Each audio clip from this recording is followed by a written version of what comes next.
Canadian Death Race actually went really well for me.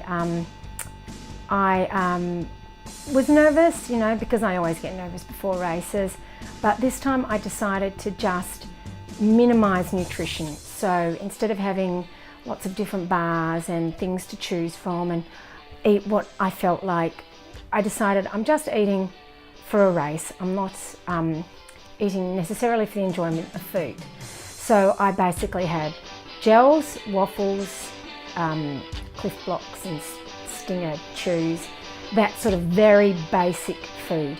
At the transitions, I had like a boost drink, it's called, which is like a protein-enriched energy drink that's generally for elderly people, and I sculled one of them each transition, which was fantastic, heaps of calories.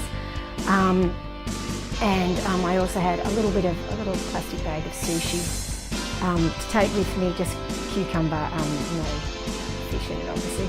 And that was just a little bit of sort of carbs that were a bit more like solid food and not quite so sweet, so that worked out really well. It was just something to nibble on so that I didn't have that completely empty feeling in my stomach that you sometimes can get when you're having gels and those manufactured foods. I also made sure I drank lots of water, and I had 1 bottle of water and 1 bottle of electrolyte drink. And I also just had my own bottled water that I restocked with at the transitions rather than using the tap water that the aid stations and transitions supplied. I just find tap water just upsets my stomach.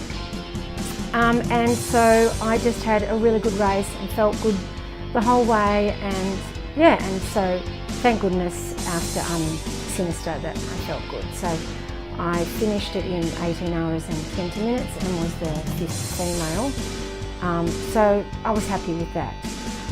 As you may have noticed, this video has all been photos, and that's because after Sinister I didn't want to do any filming in case I jinxed myself, which I know sounds silly, but that's just the way it is. I also, before Sinister, I bought the t-shirt for the race, before the race, and so this time, of course, I didn't do that because I felt that would jinx me too, so I bought the t-shirt after the race when I could feel I could wear it because I actually finished the race.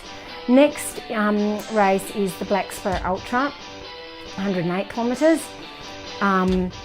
Last weekend in August. The only thing is it's in Kimberley in British Columbia, and that is where the bushfires are around that area. So currently we're just over a week out from the race, and it may be cancelled because of the fires and the smoke, or at least some of the leads slightly changed. So we shall have to see. So hopefully the next race video you'll see will be from Black Spur, but maybe not, so stay tuned.